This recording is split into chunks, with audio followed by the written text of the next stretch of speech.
नमस्कार. कामाचं जग प्रचंड वेगाने बदलतंय.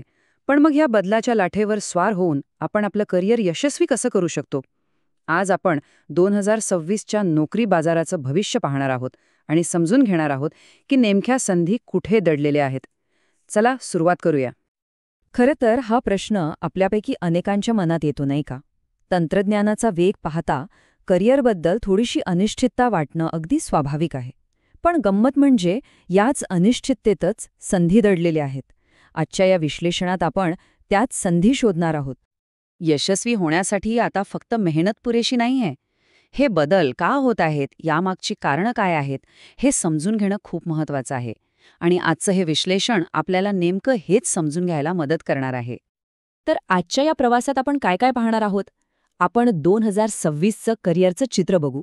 सर्वाधिक पगार देणाऱ्या नोकऱ्यांपासून ते सर्वात वेगाने वाढणाऱ्या क्षेत्रांपर्यंत. आपण एआयच्या क्रांतीवरही नजर टाकू. आणि हो, सगळ्यात महत्त्वाचं म्हणजे आपलं करिअर भविष्य सुरक्षित कसं करावं हेही पाहू.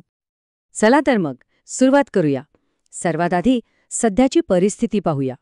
आजच्या करिअरच्या जगात नेमकं चालले तरी काय, ज्यामुळे कंपन्या आणि कर्मचारी या दोघांवरही परिणाम होतोय? इथे एक खूपच रंजक गोष्ट समोर येतेय. कंपन्यांना सर्वोत्तम कर्मचारी तर हवे आहेत, पण त्यांच्या वाढत्या पगाराच्या अपेक्षा पूर्ण करणं हे कंपन्यांसाठी एक आव्हान बनले आहे. याचा अर्थ अगदी स्पष्ट आहे, जर आपल्याकडे योग्य स्किल्स असतील ना, तर आपल्यासाठी संधींची काही कमी नाही. आता येऊया त्या भागाकडे ज्याची सगळीच वाट पाहत असतात. पैसा. सर्वाधिक कमाई कुठे आहे? अशा कोणत्या नोकऱ्या आहेत ज्या पगाराच्या बाबतीत नेहमीच टॉपवर असतात? चला पाहूया. आणि हा आकडा आहे वर्षाला सरासरी तब्बल $2,70,000. हा पगार आहे ॲनेस्थेशिओलॉजिस्टचा. वैद्यकीय क्षेत्रातील ही सर्वाधिक कमाई करणारी नोकरी आहे. अर्थात यासाठी खूप जास्त शिक्षण आणि विशेष कौशल्याची गरज लागते. या तक्त्याकडे बघितलं की एक गोष्ट अगदी स्पष्ट होते. सर्वाधिक पगाराच्या नोकऱ्या अजूनही वैद्यकीय क्षेत्रातच आहेत. ॲनेस्थेशिओलॉजिस्ट, सर्जन, दंतवैद्य या सगळ्या भूमिकांसाठी अत्यंत विशेष ज्ञान आणि वर्षांचा अनुभव लागतो. आणि म्हणूनच त्यांचं मूल्य इतकं जास्त आहे. पण जास्त पगार ही कहाणीचा फक्त एक भाग झाला. खरी गंमत तर तिथे आहे जिथे वाढीचा वेग सर्वाधिक आहे. चला पाहूया भविष्यातील करिअर्स कुठे तयार होत आहेत. आरोग्य सेवेमध्ये एक मोठी क्रांती होतीये. नर्स प्रॅक्टिशनर्स सारख्या भूमिकांची मागणी प्रचंड वाढतेय, तब्बल 45%. यावरून हेच दिसतं की लोकांच्या आरोग्यविषयक गरजा कशा बदलत आहेत आणि त्या पूर्ण करण्यासाठी नवीन प्रकारच्या व्यावसायिकांची गरज निर्माण होत आहे.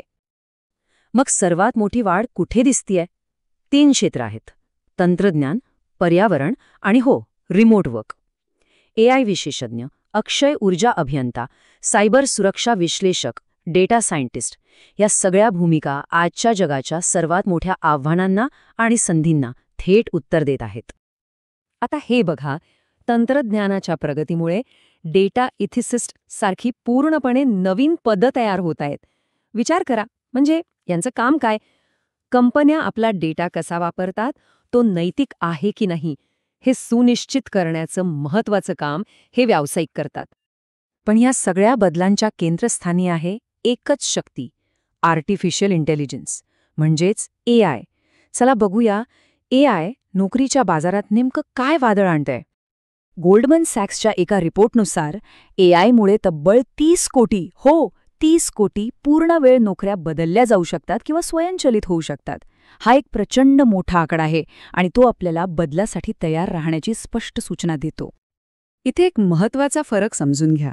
म्हणजे बघा, एकीकडे डेटा एंट्रीसारखी तीच कामं आहेत जी एआय सहज करू शकतं.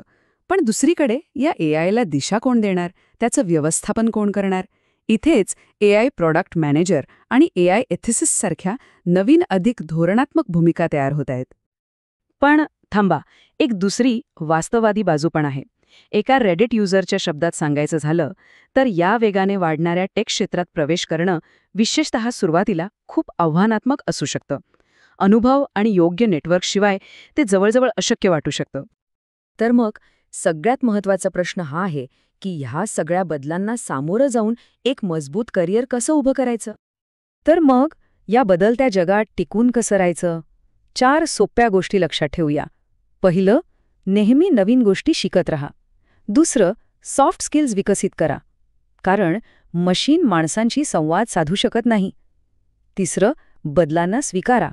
आणि चौथं, एखाद्या क्षेत्रात इतके पारंगत व्हा की आपली जागा कोणी घेऊ शकणार नाही. थोडक्यात सांगायचं तर 2026 मध्ये यशस्वी होण्याचा मंत्र अगदी सोपा आहे.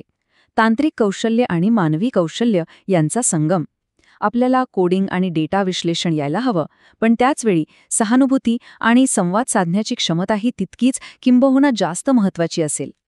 म्हणजे बघा, भविष्यातले सर्वात मौल्यवान व्यावसायिक ते नसतील जे फक्त तंत्रज्ञान वापरतात, तर ते असतील जे तंत्रज्ञान आणि माणुसकी यांच्यातलं पूल बांधू शकतील.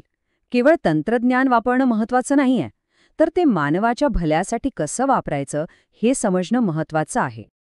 आणि शेवटी एक महत्वाचा प्रश्न. भविष्य फक्त नोकरी शोधण्यापुरतं मर्यादित नाहीये.